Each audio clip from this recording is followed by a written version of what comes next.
Okay, hi, Assalamualaikum warahmatullahi wabarakatuh, and very good day to Dr. and everyone. We are from Group 1.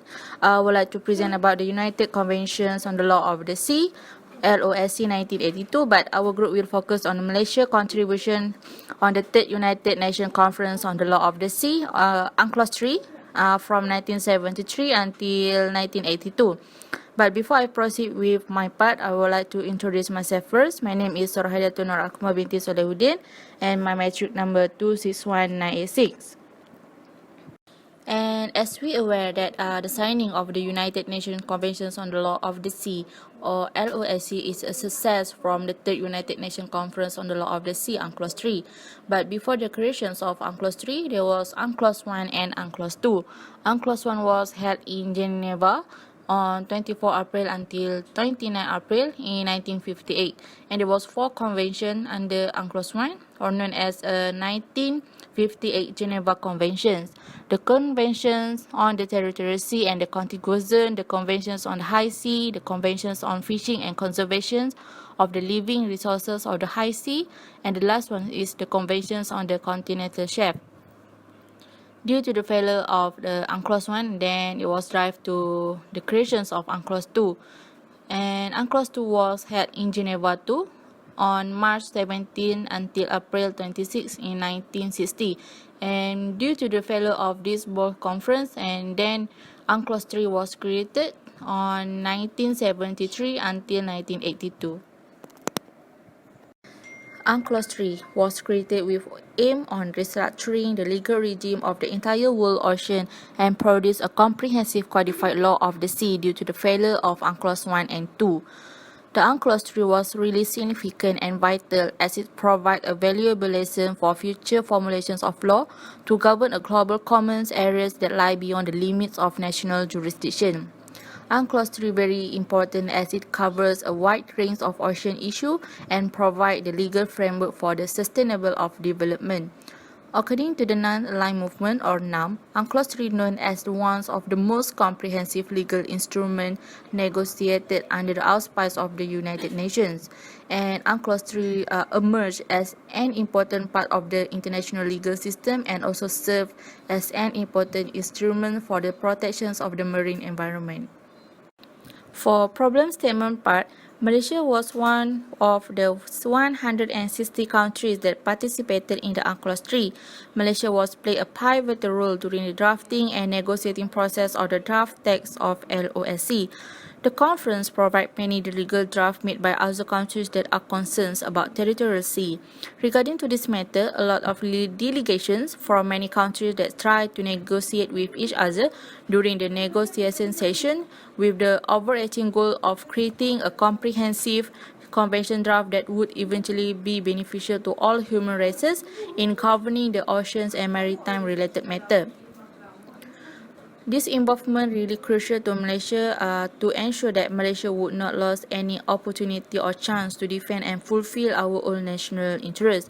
Some of the issues of significant interest to Malaysia were the protections of marine environment, navigational right in the international strait, and navigational and fishing access in the neighboring archipelagic water. There were 4 research objectives in our study. The first one is to discuss and examine the general background of UNCLOS III, to appraise the contribution of Malaysia in the negotiation of UNCLOS III, to identify and discuss the reasons that drive Malaysia to support draft legal regime article, and the last one is to examine which article that Malaysia contributed during the UNCLOS III. Thank you. My name is Ong Li Teng, and I'll explain the background of UNCLOS III. UNCLOS III consisted of 11 protected sessions in total, spanning more than 9 years from the first session in 1973 in New York until the opening of signing of the United Nations Convention on Law of the Sea on 10 December 1982. Okay, now we'll proceed to composition of delegation. UNCLOS III was participated by delegations from 160 states. The states are coming from different group structures such as Latin America and African group. Besides, non-governmental organizations, NGOs, also invited to the conference to sit as observers. They brought independent experts to meet with delegations, thus enabling delegates to have an independent source of information on technical issues. Furthermore, NGOs are responsible to assist representatives from developing countries to close the technical gap between them and developed countries. The table shows the delegates from Malaysia during the conference, and Mr. Abdul Kadir Yusof was head of the Malaysian delegation. He was also the Attorney General of Malaysia to the plenary session of the UNCLOS III in Caracas. Next, we will proceed to negotiation bloc. Asian bloc, there are 41 member states. The common interest pushed the establishment this group, which covered their ambition of claiming 200 nautical miles delimitation of EEZ. Next, we will look at group of 77. The group of 77 was the leading negotiation bloc for the developing states such as Africa, Asia, and Latin America in the United Nations. Most of the G77 members perceived in the need to have equal access scientific capabilities and its capability to further exploit marine resources in the future. Next is Strait State Group. This group was also considered clarification of the concept of transit passage regime for straits and to separate it from archipelagic sea lane passage regime for the archipelagic water. Next is Archipelagic State Group. The Archipelagic States Group was formed during Caracas session in 1974. It provided a platform for the members to discuss and strategize the efforts to promote the regime of archipelagic states. Next, we'll look at the group of major maritime power. Group of major maritime power, or so-called group of 5, consisting of the countries with the most advanced maritime capabilities. The 5 members included United States, Soviet Union, Japan, United Kingdom, and France. The Soviet Union was the anchor member of the group of 5 during UNCLOS III. Next, I will proceed to negotiation and operational procedure. There are 6 committees set up during UNCLOS III. They are General Committee, Drafting Committee, Credential Committee, and 3 main committees. 3 main committees are First Committee, Second Committee, and Third Committee. These 3 committees have different scope of responsibility and issues to be covered. So first, we'll see General Committee. The General Committee comprises of the Chairman of UNCLOS III. Besides the President, the member of General Committee also consisted of Vice President, officers from the 3 main committees, and the Chairman of Drafting Committee.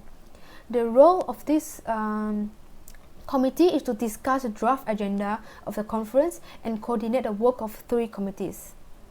It assists the President and the General Assembly in drawing up the agenda for each plenary meeting. Next is Drafting Committee. The Drafting Committee is a significant character in UNCLOS III, particularly in the codification process of the draft text of 1982 LOSA. It consists of 23 members, including the chairman and other 22 member states. This committee did not engage in the negotiation process of UNCLOS III. Instead, the scope of function of this committee was limited to compile all the draft texts prepared by the 3 main committees. It also been tasked to translate informal negotiation text into several languages and finalize the legal text of 1982 LOSA. Next is Credential Committee. Credential Committee consisted of 9 members. It was responsible for examining the credentials of the representative and the members of the delegations appointed by the head of state or government of the Ministry of Foreign Affairs. Now we're going to see main committee, the first committee. It was the first preparatory committee of the conference that was allocated to the topic of the international regime of the seabed and ocean floor beyond national jurisdiction. This committee composed of 91 member states. Next is second committee. In the second committee, the conference dealt with very difficult political issues of the territorial sea, the contiguous zone, the continental shelf, the EEZ, the high seas, landlocked countries, shelf-lock states and states with narrow shelves and short coastline, and the transmission from high sea. The committee was responsible on the issue of protection and preservation on the marine environment, but focused on the marine scientific research. It also worked for the development and transfer of technology, like sharing of knowledge and technology between the developed and developing countries. Now I will pass to my groupmate Rabiatul to proceed the presentation. Hi, I'm Rabiatul Adawiyah binti Zariman. So next, I will continue about the voting procedure during the UNCLOS III. As you know, during the UNCLOS III, they use the negotiation by consensus as the mechanism to make a decision. Basically, consensus is about the original method in the conference to reach a decision, which means the state will give their consent and compromise on the substantive matter in the agreement. So why they use the negotiation by consensus during the UNCLOS III? Because to avoid the majority vote from the minority group, especially from the developing country.